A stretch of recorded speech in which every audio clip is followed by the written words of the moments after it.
of this video is about FontSpector, or the integration of FontSpector into my app FontDev.app. So first of all, FontSpector is a great tool, open source. You can use it, FontSpector. Here you find it on GitHub, and you can use it freely. Here's the domain.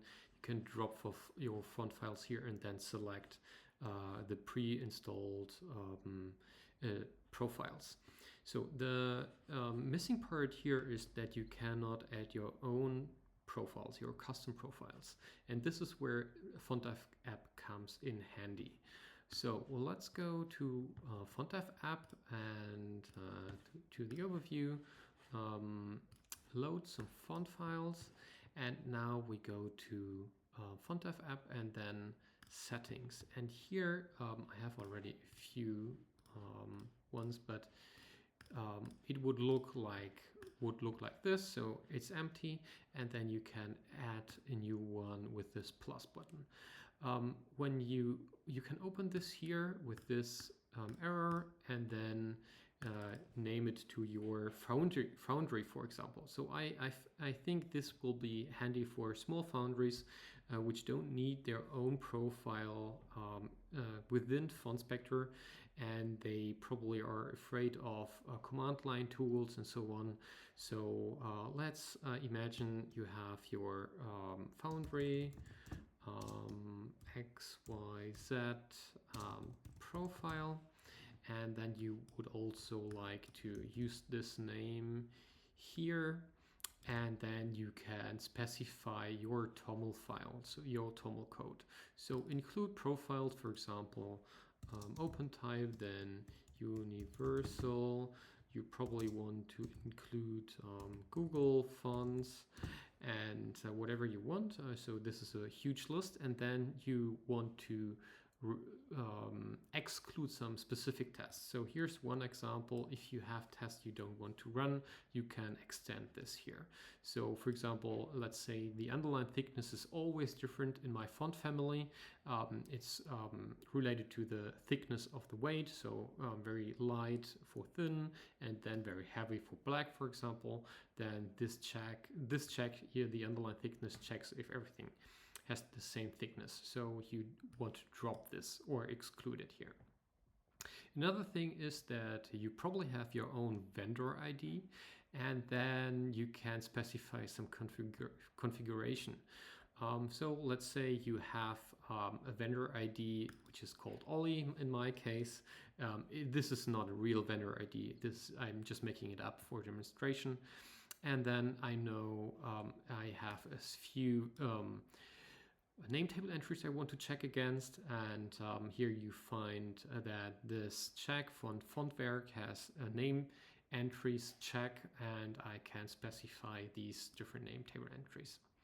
And also I want to overwrite something. So I find that, for example, the found invalid names is not actually a fail for me.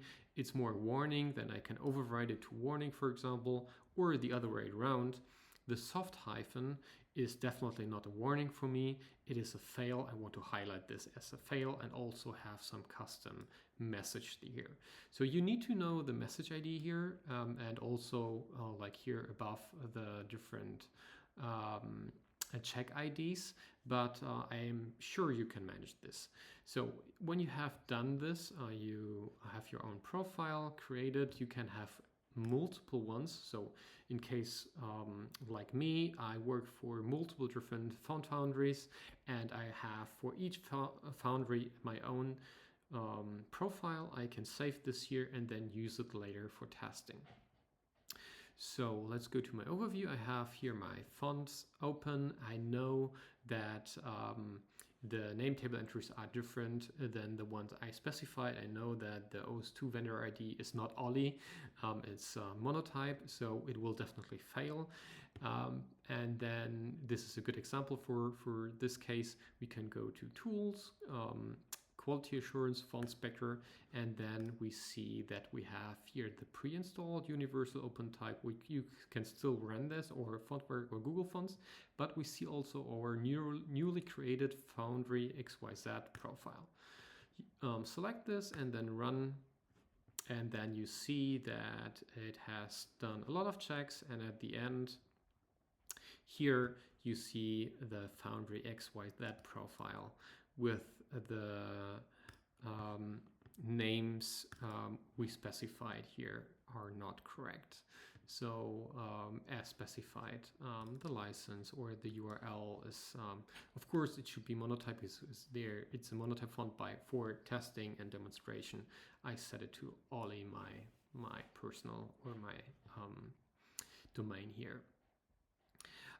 Yeah, and then this even gives you the possibility to save this report so you have it for later, and then you can close this and have a look at it anytime you want. And yeah, I hope you find this also helpful and a new feature for you if you're afraid or you don't feel comfortable with command lines. Then I hope this tool gives you a good opportunity to run FontSpector. So have a good day and have fun. Take care. Bye-bye.